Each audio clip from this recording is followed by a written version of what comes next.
Hello friends, welcome to my channel కథా సమయం. ఈరోజు ఒక మంచి కథను విందాం.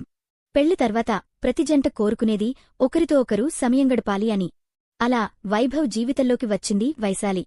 వారి పెళ్లి తర్వాత హనీమూన్కి వెళ్లారు. మరి హనీమూన్కి వెళ్ళాక ఏం జరిగింది అనేది ఈ కథ సంగ్రహం. I love you so much Vaishali అన్నాడు Vaibhav. I love you too అన్నది వైశాలి.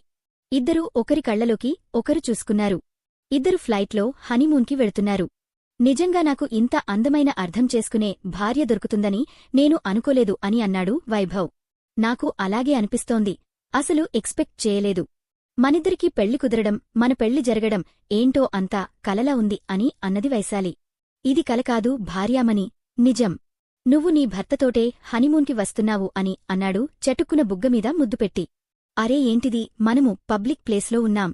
ఇలాంటివి చేయొచ్చా ఇక్కడ అని అన్నది వైశాలి.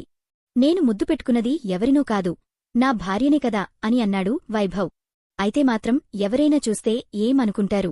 ఎవరూ చూడరు, ఒకవేళ చూసినా అర్థం చేసుకుంటారులే అని అన్నాడు వైభవ్. అలా ఎన్నో రొమాంటిక్ కబుర్లు చెప్పుకుంటూ నిద్రపోయారు. సడన్ గా మెలకువ వచ్చి కళ్ళు తెరిచింది వైశాలి. ఎదురుగా ఉన్న వైభవ్ వైశాలినే చూస్తూ ఉన్నాడు. కళ్లతోటి ఏంటి అన్నది వైశాలి తల తిప్పి బయటికి చూపించాడు వైభవ్. అప్పుడే సూర్యుడు ఉదయిస్తున్నాడు. అది చూసిన వైశాలి అలానే చూస్తూ ఉండిపోయింది. థ్యాంక్యూ వైభవ్, అద్భుతమైన సూర్యోదయాన్ని చూపించావు, అది ఫ్లైట్లో నుంచి అని అన్నది వైశాలి. దీనికి థ్యాంక్స్ ఎందుకు? అయినా నాకు ఇలా కాదు థ్యాంక్స్ చెప్పాల్సినది అని అన్నాడు వైశాలి కళ్లలోకి చూస్తూ. మరి ఎలా చెప్పాలి అన్నది వైశాలి తనలో తనే సిగ్గుపడి నవ్వుకుంటూ. ఇంకో గంటకి ఇద్దరూ ఫ్లైట్ దిగి కారులో హోటల్కి బయలుదేరారు. ముందుగా బుక్ చేసుకున్న హోటల్లోకి వెళ్లారు. రూములోకి వెళ్లాక వైభవ్ డోర్ క్లోజ్ చేసేసి వైశాలిని వెనుకనుంచి వెళ్లి గట్టిగా హత్తుకున్నాడు. ప్లీజ్ వైభవ్ వదులు, నేను ఫ్రెష్ అయ్యి వస్తాను అన్నది వైశాలి. నేను ఫ్రెష్ అయ్యి వస్తాను కాదు, మన ఇద్దరం కలిసి ఫ్రెష్ అవుదాం అని అన్నాడు. చీపో, నాకు ఇబ్బందిగా ఉంటుంది అని అన్నది వైశాలి. అదేంటి అలా అంటావు, మనం వచ్చింది ఎందుకు నీకు తెలియదా అని అన్నాడు వైభవ్ కంగారుగా. వైశాలి నవ్వుతూ బాల్కనీలోకి పరిగెత్తింది. వైభవ్ కూడా వైశాలి వెనకే వచ్చాడు. తన చేతులతోటి వైశాలిని గట్టిగా పట్టేసుకున్నాడు. వదిలించుకుని లోపలికి వద్దామనుకున్నది వైశాలి. కాని వదల్లేదు వైభవ్. ప్లీజ్ వైభవ్ వదులు అని అన్నదినో, నేను వదలను, నాకు నువ్వే ఒక ముద్దు ఇవ్వాలి, అప్పుడే వదిలేది అని అన్నాడు వైభవ్. అవునా అనేసి వైభవ్ని గట్టిగా హత్తుకుని వైభవ్ పెదాలమీద ముద్దు పెట్టింది. అప్పుడే అదే టైంలో వీళ్ళిద్దరినీ ఎవరో ఫోటో తీశారు కాని ఆ విషయం వీరికి తెలియదు. ఆ ఫోటో ఎవరు తీయమని చెప్పారో తెలియదు. మరి హనీమూన్కి వచ్చి తన జీవితాన్ని మొదలు పెడదాం అని అనుకున్న వీరి జీవితంలో మలుపులు మొదలయ్యాయి. వీళ్ళిద్దరూ బాల్కనీలో ఉన్న ఫోటోని ఒకరు క్లిక్ చేసి అది ఎవరికో పంపించారు. వీళ్ళిద్దరూ అంత ఆనందంగా ఉండడం చూసిన ఆ మూడో వ్యక్తి మనసు కోపంతో రగిలిపోయింది. అయిపోయింది, అంతా అయిపోయింది, ఇంక వీళ్ళిద్దరూ ఇలా కలిస్తే ఆ తరువాత వీళ్లని విడతీయడం చాలా కష్టం, వీళ్ళు ఇద్దరూ ఎంతో ప్రేమగా ఉన్నారు అని అన్నాడు ఒక మనిషి ఆ ఫోటో చూస్తూ. ఇలా తమ ఫోటోని తీశారు అని తెలియని వైభవ్ ఇంకా వైశాలి బాల్కనీలో నుంచి మళ్లీ రూంలోకి వచ్చారు. నాకు ఆకలేస్తోంది, ఏమైనా తెప్పించు అని అన్నది వైశాలి. లేదు, మనము ఫ్రెషీ కిందకి వెళ్లి నచ్చింది తిందాం అన్నాడు వైభవ్. కాదు, నాకు ఇక్కడికే తెప్పించు, నేను ఈ గది దాటి బయటకు రాను, ఇక్కడే తిని రోజంతా ఇక్కడే ఉందాం వైభవ్, బయటికెళ్తే అలసిపోతాం. అలాగే నాకు మూడు వచ్చినప్పుడు నిన్ను ముద్దు పెట్టుకోవాలని నాకు అనిపిస్తే కుదరదు, చూసుకో అని అన్నది వైశాలి నవ్వుతూ. అబ్బా ఏంటిది, ఇంతలో ఇంత మార్పు, ఇది ముద్దుతో వచ్చిన మార్పా అని అనేసి సరే నువ్వే ఫోన్ చేసి ఆర్డర్ ఇవ్వు, నేను వెళ్ళి ఫ్రెష్ అయ్యి వస్తాను అని అన్నాడు. అదేంటి ఇద్దరం కలిసి ఫ్రెష్ అవ్వాలి అని అన్నావు కదా అన్నది వైశాలి. ఏమో నీకు ఇష్టం లేదేమో అని అనుకున్నాను అని అన్నాడు వైభవ్. ఎవరైనా అమ్మాయిలు నీలాంటి భర్త కావాలని కోరుకుంటారు. అలాగే నువ్వు నాకు దొరికావు. నేను అనుకున్నట్టే ఉన్నావు. అందంగా, తెలివిగా, రొమాంటిక్గా. నిన్ను ప్రేమించే నీ మరదలిని పెళ్లి చేసుకోకుండా నన్నే చేసుకున్నావు. అందుకే నువ్వంటే నాకు చాలా ఇష్టం వైభవ్. నిజాయితీగల ప్రేమ ఈ కాలంలో ఎక్కడ దొరుకుతుంది చెప్పు అని అన్నది వైశాలి. ఏంటి, నేను ఉన్నదానికంటే పెద్ద హీరోని చేస్తున్నా. చూడు వైశాలి, నేను స్నేహకి బావని, కాబట్టి ఖచ్చితంగా మరదల్ని పెళ్లి చేసుకోవాలి అనే రూల్ అయితే లేదు. నాకు నచ్చింది వైశాలి అయినప్పుడు స్నేహను ఎందుకు చేసుకుంటాను? స్నేహ నాకు కేవలం స్నేహితురాలు మాత్రమే అని అన్నాడు వైభవ్. అబ్బా, నాకు ఇందుకే చాలా బాగా నచ్చేస్తున్నావు. అందుకే ఎక్కడికి వెళ్లొద్దు, ఇక్కడే ఉందాం అంటున్నా అని అన్నది వైశాలి. సరే పదముందు వెళ్ళి ఫ్రెష్ అవుదాం, ఆ తర్వాత ఇక్కడికే ఫుడ్ తెప్పించుకుందాం అని అన్నాడు వైభవ్. ఇంకో గంట తరువాత నిజంగా ఈ హోటల్లో ఫుడ్ చాలా బాగుంది అన్నది వైశాలి. అవును, ఫుడ్డు బాగుంది, బెడ్ కూడా బాగుంది. త్వరగా ఫుడ్ తింటే బెడ్ మీదికి వెళ్ళొచ్చు అని అన్నాడు వైభవ్. అబ్బా, రూములో ఉండమని చెప్పింది దానికోసం కాదు. నీ పక్కన పడుకుని నీతో బోలెడు కబుర్లు చెప్పాలి, ఫ్యూచర్ ప్లాన్స్ మాట్లాడుకోవాలి. నీ కళ్లలోకి కళ్ళు పెట్టి చూస్తూ అలానే ఉండాలి అని అన్నది వైశాలి. అంటే అంతేనా, ఇంకేం లేదా అని అన్నాడు వైభవ్. ఇంకేం కావాలి అని అన్నది వైశాలి కన్నుకొట్టి వైభవ్ని చూసి నవ్వుతూ.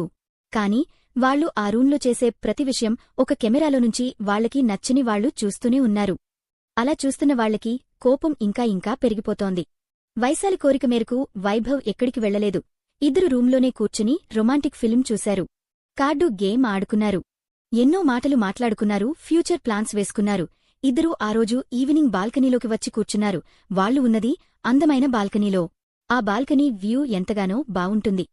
బయటికి చూస్తే ఎదురుగా కొండలు, పక్షుల అల్లర్లు, పచ్చని చెట్లు అదోరకమైన అందమైన అనుభూతినిస్తోంది. అలాగే ఆ కొండలు అవి చూసేసరికి కాస్త భయంగా కూడా ఉంది. ఇద్దరూ టీ తాగి స్నాక్స్ తిని ఫోటోస్ తీసుకుందాము అని చెప్పి లోపలికి వెళ్లి డ్రెస్ చేసుకుని మళ్లీ బయటకు వచ్చారు. వైభవ్ తన కెమెరాతో వైశాలిని ఫోటోస్ తీస్తున్నాడు. ఆ తర్వాత వైశాలి వైభవ్ని ఎన్నో ఫోటోస్ తీసింది. ఆ తర్వాత ఇద్దరూ కలిసి ఒకరికి దగ్గరగా ఒకరు హత్తుకుని ఒక ఫోటో తీసుకోవాలి అని అనుకున్నారు. అదే ఆ మాటే వారి చివరి మాట, అదే వారిద్దరి చివరి ఫోటో అవుతుంది అని వాళ్లు ఊహించలేదు. ఫోన్లో ఫోటో బటన్ ప్రెస్ చేసిన కొన్ని సెకండ్స్లోనే వైభవ్ వైశాలి సడన్ గా కింద పడిపోయారు. 2 నెలల ముందు ఏం జరిగిందంటే, please Vaishali, I love you అని చెప్తున్నా వినువు ఏంటి అని అన్నాడు స్నేహిత్. స్నేహిత్ వైశాలిని ప్రేమిస్తున్నాడు. కానీ వైశాలికి వైభవ్ అంటే ఇష్టం. బావా, నాకు వైభవ్ అంటే ఎంతో ఇష్టం. వైభవ్ నన్ను ప్రేమించాను అని చెప్పినప్పుడు నేను ఎంత సంతోషపడ్డానో నాకే తెలుసు. ఎందుకంటే నేను వైభవ్ని అప్పటికే ప్రేమిస్తున్నాను కాబట్టి. తన ప్రేమని నేను ఒప్పుకున్నాను. నాకు వైభవ్కి నో చెప్పడానికి ఎటువంటి రీజన్స్ కనిపించలేదు. నువ్వు కూడా ఎవరైనా అందమైన అమ్మాయిని చూసి పెళ్లి చేసుకోబావా? ఇంకో 2 నెలల్లో నా లైఫ్ ఎంతో అందంగా ఉండబోతుంది అని అన్నది వైశాలి. అదే ఆ మాట, ఇంకో 2 నెలలో నా లైఫ్ ఎంతో అందంగా ఉండబోతోంది అనే మాట స్నేహిత్కి నచ్చలేదు. చిన్నప్పటినుంచి అదే నా పెళ్ళాం అని అనుకున్నానురా. కాని ఇలా నన్ను వదిలేసి వేరేవాడిని నాకంటే గొప్పవాడిని చేసుకుంటే నేను చూస్తూ ఊరుకుంటాను అని ఎలా అనుకున్నది అని అన్నాడు స్నేహిత్. ఏమో తెలీదు ప్రస్తుతానికి కాని వాళ్ళని మాత్రం సంతోషంగా ఉండనివ్వను అని అన్నాడు స్నేహిత్. వైభవ్, వైశాలిల పెళ్లికి వారం ముందు. బావ, ఒక్కసారి ఆలోచించు. నువ్వే నా లోకం, నా జీవితం, నా సర్వస్వం అనుకున్నాను కాని ఇలా నన్ను వదిలేసి ఆ వైశాలిని చేసుకోవడం ఎంతవరకు కరెక్ట్ అన్నది స్నేహ. చూడు స్నేహ, నాకు నువ్వంటే ఇష్టం లేదు. అలాంటప్పుడు కలిసి ఎలా బతుకుతాము చెప్పు. నేను వైశాలికి ప్రపోజ్ చేశాక తను వెంటనే ఒప్పుకుంది చూడు. ఆ టైంలోనే నేను నా ప్రేమని గెలిచాను. తనే నా జీవితం అనుకున్నాను. ఇంకొకటి ఏంటి అంటే తను కూడా నన్ను ప్రేమించింది. ఇంతకంటే నాకు ఏం కావాలి చెప్పు. అందరూ అంటారు మనల్ని ప్రేమించే వాళ్లని పెళ్లి చేసుకుంటే బావుంటుంది అని. కాని మనం ఒకరికి ప్రేమించాను అని చెప్పినప్పుడు, వాళ్ళు తిరిగి మనల్ని ప్రేమిస్తున్నాను అని చెప్పినప్పుడు ఆ ఫీల్ ఇంకా బాగుంటుంది. ప్రస్తుతం నేను అదే ఫీల్ అనుభవిస్తున్నాను కనుక నన్ను వదిలేయి, నీ జీవితం నువ్వు చూసుకో అని అన్నాడు వైభవ్ స్నేహతో. వైభవ్ ఇంకా వైశాలి పెళ్లి జరిగింది. స్నేహ స్నేహిత్కి మాత్రమే నచ్చలేదు వీరిద్దరి పెళ్లి. అందుకే వాళ్ళిద్దరూ వీరి పెళ్లికి రాలేదు. కాని పెళ్లిని ఇద్దరూ కలిసి లైవ్లో చూశారు. వీళ్లకంటే ముందుగానే స్నేహిత్ వాళ్లు వెళ్లబోయే హనీమూన్ ప్లేస్కి వెళ్లాడు. వీళ్లు తీసుకునే రూమ్ పక్కనే ఒక రూమ్ బుక్ చేసుకున్నాడు. గత వారంగా అదే రూములో ఉంటున్నాడు. ఆ రోజు మార్నింగ్ వైభవ్ వైశాలిలు వచ్చినప్పుడు స్నేహిత్ వాళ్లని గమనిస్తూనే ఉన్నాడు. వాళ్ళిద్దరూ అలా ఆనందంగా ఉండడం చూసి తట్టుకోలేకపోయాడు. వాళ్ల హ్యాపీ మూమెంట్స్ని ఫోటో తీసి స్నేహకి పంపించాడు. ఏం చేద్దాం, ఇప్పుడు వాళ్ళిద్దరూ చాలా హ్యాపీగా ఉన్నారు అని అన్నది స్నేహ ఫోన్ చేసి. ఏమో నాకు భయంగా ఉంది స్నేహ, పోనీ వాళ్ళిద్దరినీ వదిలేద్దాం అని అన్నాడు స్నేహిత్. నువ్వు వదిలేసే కాని నేనైతే వదలద్దు అని అనుకుంటున్నాను అన్నది స్నేహ. వద్దు వదిలేయి, వాళ్ల జీవితాన్ని వదిలేద్దాం అన్నాడు స్నేహిత్. సరే అన్నది స్నేహ. సరే నేను ఇక్కడినుంచి వచ్చేస్తున్నాను అని అన్నాడు స్నేహిత్. వాళ్లు హోటల్లో చెకిన్ అయిన గంటకి చెక్అవుట్ అయ్యాడు స్నేహిత్. అసలు వాళ్లు హోటల్కి వచ్చాక ఏదైనా చేద్దామని ఉన్నాడు అక్కడ. అది ఒక ప్రైవేట్ హాస్పిటల్. వైశాలి ఇంకా వైభవ్ బాల్కనీలో పడిపోవడం చూసిన వేరే రూంలోని వాళ్లు ఇమీడియట్గా హోటల్ సిబ్బందికి ఇన్ఫార్మ్ చేశారు. 15 మినిట్స్లో వాళ్ళిద్దర్నీ హాస్పిటల్కి తీసుకెళ్లారు. ఇద్దరికీ ఏసీయూలో ట్రీట్మెంట్ చేస్తున్నారు. ఈ మాటలు విన్న వైభవ్ ఇంకా వైశాలి అమ్మానాన్నలు నెక్స్ట్ ఫ్లైట్కి వాళ్లు ఉన్న ప్లేస్కి వచ్చేశారు. డాక్టర్స్ వీళ్లను కాపాడడానికి శతవిధాలా ప్రయత్నిస్తున్నారు. 1 గంట 2 గంటలు గడిచాయి. మధ్యలో డాక్టర్స్ వచ్చి మళ్లీ లోపలికి వెళ్తున్నారు. కాని వైశాలి వైభవ్ల అమ్మా నాన్నలు కంగారు తట్టుకోలేకపోతున్నారు. అప్పుడే హాస్పిటల్కి పోలీసులు వచ్చారు. అలాగే హోటల్ సిబ్బందిని కూడా పిలిపించారు. సర్, మీ ఇంటినుంచి మీ అబ్బాయి కోడలు ఎప్పుడు బయల్దేరారు అని అడిగారు పోలీస్. ఈరోజు పొద్దున అని అన్నారు వైభవ్ నాన్న. ఇక్కడికి హనీమూన్కి రావాలి అని వాళ్లే ముందుగా అనుకున్నారా అని అడిగారు పోలీస్. లేదు, ఇది నా మేనకోడలు స్నేహ ఇక్కడ బుక్ చేస్తా అని చెప్పింది. తనే వాళ్లని ఎయిర్పోర్ట్లో కూడా దింపింది అని అన్నారు వైభవ్ వాళ్ల నాన్న. అవునా, ఇప్పుడు స్నేహ ఎక్కడ ఉంది అనే ప్రశ్నలు వేశారు. స్నేహ వాళ్ళకి ఎయిర్పోర్ట్లో సెండాఫ్ ఇచ్చింది. ఆ తర్వాత తను ఇంటికి వెళ్ళిపోయింది అని మా అబ్బాయి చెప్పాడు అని అన్నారు వైభవ్ నాన్న. డాక్టర్స్ బయటికి వచ్చారు. చూడండి, ఇంకో 10 గంటలు గడిస్తేగాని ఏ విషయం చెప్పలేము. వాళ్ళిద్దరికీ ఎవరో పాయిజన్ ఇంజెక్ట్ చేశారు, అది కూడా ఒక స్లో పాయిజన్. మెల్లగా బాడీలోకి వెళ్ళి దాని ప్రభావం చూపిస్తుంది. అలా ఉంటే అలసటగా ఉండి ఎక్కడికీ వెళ్లబుద్ధి కాదు. ఎక్కువసేపు రూంలోనే ఉండాలనిపిస్తుంది, కదల బుద్ధి కాదు. ప్రస్తుతం వాళ్ళిద్దరూ 70% డేంజర్లో ఉన్నారు. దీనికి విరుగుడు అయిన ఒక మందుని కాసేపట్లో మేము రప్పిస్తున్నాము. అది గనక వాళ్ళకి ఇస్తే బ్రతికే ఛాన్స్ ఎక్కువ ఉంటాయి. ప్రస్తుతం వాళ్ళ హార్ట్ బీట్లో ఎటువంటి మార్పులేదు. ఆక్సిజన్ లెవెల్స్ బానే ఉన్నాయి. కాని వాళ్లు స్పృహలో అయితే లేరు. మిమ్మల్ని కంగారుపడొద్దు అని చెప్పలేము. కాని వాళ్ల లైఫ్ గ్యారంటీ అయితే ఇవ్వలేము అని అన్నారు డాక్టర్. ఏడుస్తూ అలాగే ఉండిపోయారు వైశాలి ఇంకా వైభవ్ అమ్మానాన్నలు. తీగలాగితే డొంక కదిలింది అంటారు. ఇప్పుడు చూడు నువ్వు నేను డేంజర్లో పడ్డాము అన్నాడు స్నేహిత్. నేనేం చేశాను? నాకసలు తెలియదు, నేను వాళ్లని చంపాలని అనుకోలేదు అని అన్నది స్నేహ. అదేంటి అలా అంటావేంటి స్నేహ? నిజం చెప్పు, వాళ్ళు ఎయిర్పోర్ట్లో ఉన్నప్పుడు వాళ్ళకి ఏదో గిఫ్ట్ ఇచ్చావు. దాంట్లో ఏదైనా పాయసం కలిపావా అని అడిగాడు స్నేహిత్. నేనేమీ కలపలేదు, నేను వాళ్ళకి సెండ్ ఆఫ్ చెప్పేసి వచ్చేశాను. కాని నువ్వే కదా వాళ్లు దిగిన హోటల్లో గత వారం నుంచి ఉంటున్నావు. నువ్వే ఏదైనా ప్లాన్ చేసి వచ్చావు అనుకున్నాను అని అన్నది స్నేహ. చూడు, నేను నా మరదలిని చంపాల్సిన అవసరం లేదు. తనంటే నాకు ప్రాణం. కనీసం తను ఆనందంగా ఉండాలని కోరుకుంటాను. నేను నా ఆఫీస్ వర్క్ మీద మాత్రమే అక్కడికి వెళ్లాను, పర్సనల్ కాదు అని అన్నాడు స్నేహిత్. హనీమూన్కి వెళ్లే ముందు స్నేహ వాళ్లకి ఒక చిన్న ఫ్లవర్ బొకే ఇచ్చింది, అలానే కొన్ని చాక్లెట్స్ ఇచ్చింది. అది తీసుకుని వాళ్లు ఫ్లైట్ ఎక్కాలి అని అనుకున్నారు. కాని బొకేని వద్దు అన్నారు. వైభవ్ వైశాలి ఇద్దరూ ఎయిర్పోర్ట్లో ఫ్లైట్ దిగాక కార్ ఎక్కారు. తరువాత డైరెక్టుగా హోటల్కే వచ్చారు. హోటల్లో చెక్ఇన్ అయ్యారు. అప్పుడే స్నేహ ఇచ్చిన చాక్లెట్ తిన్నారు. ఆ తర్వాత హోటల్ బయట కాసేపు తిరగడం సీసీటీవీ ఫుటేజ్లో కనబడింది. మళ్లీ వాళ్ళిద్దరూ రూంలోకి వెళ్లిపోయారు. సాయంత్రం మళ్లీ బయటకు వచ్చారు ఫోటోస్ తీసుకుందామని. బయటకు వచ్చినవారు ఉన్నట్టుండి ఇద్దరూ ఒకేసారి పడిపోయారు.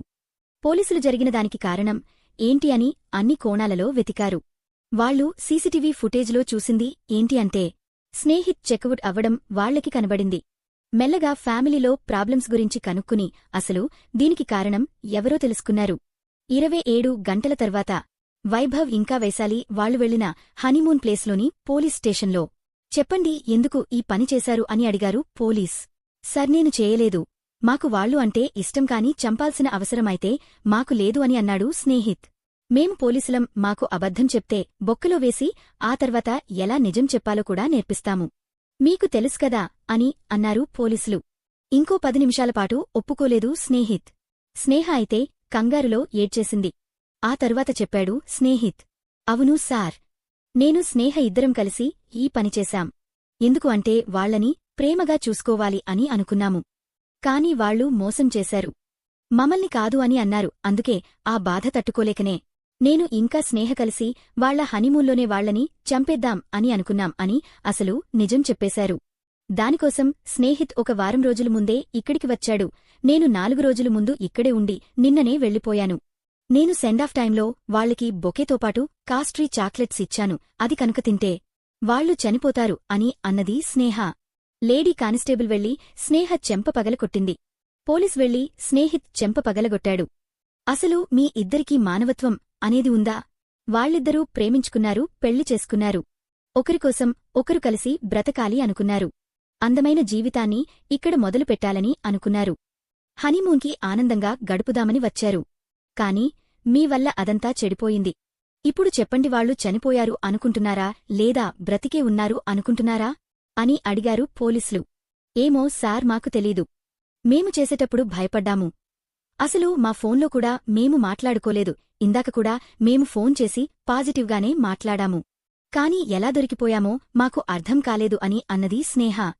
ఎవరూ కావాలని నేరం చేయరు, పరిస్థితులు అలాగా మారిపోతూ ఉంటాయి. ప్రస్తుతం మేము కూడా అలాగే చేశాము. ఆ టైంలో పోలీసులను తక్కువ అంచనా వేశాము అన్నారు.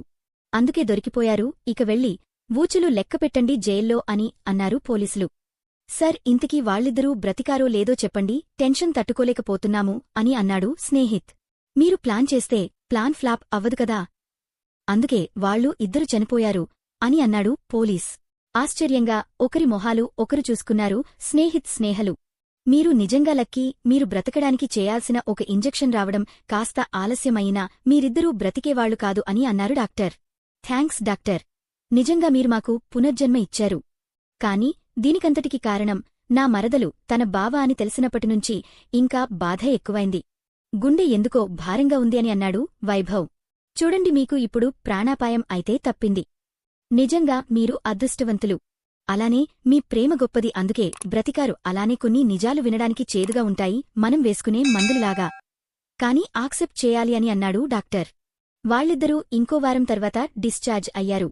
వారం రోజులపాటు జైల్లోనే ఉన్న స్నేహిత్ దగ్గరికి వెళ్లారు వైభవ్ వైశాలి. మీరిద్దరూ ఇలా చేసి మాపై మాకు ఉన్న ప్రేమని పెంచారు. మీరు చంపాలనుకున్నా దేవుడు మమ్మల్ని బ్రతికించాడు. మేము చనిపోలేదు కాబట్టి మమ్మల్ని చూసిన ప్రతిసారీ మీరు ఫీల్ అవుతూ ఉండాలి అని అన్నారు. ఒకరి చేతిలో ఒకరు చేయి వేసుకుని వెళ్ళిపోతూ. స్వారీ బావా అన్నది స్నేహ. ఐయామ్ రియల్లీ సారీ వైశాలి అన్నాడు స్నేహిత్. మీరిద్దరూ బ్రతికే ఉన్నారు. వీ ఆర్ హ్యాపీ అన్నారు. మీ ఇద్దరి పేర్లలో ఒక కామన్ పదం ఉంది, అది స్నేహం. కాని మీ పేరులో ఉన్నది మీలో లేదు, ప్రేమ కాదు, స్నేహం కూడా లేదు. అందుకే మీరు సారీ చెప్పినా దానికి ఒక మీనింగ్ అంటూ లేదు అని అన్నారు వైభవ్. స్నేహితులు ఇద్దరూ వైభవ్ వైశాలిని అలానే చూస్తూ ఉండిపోయారు. ప్రేమ గొప్పది, అందమైనది అని స్నేహితులు తెలుసుకున్నారు.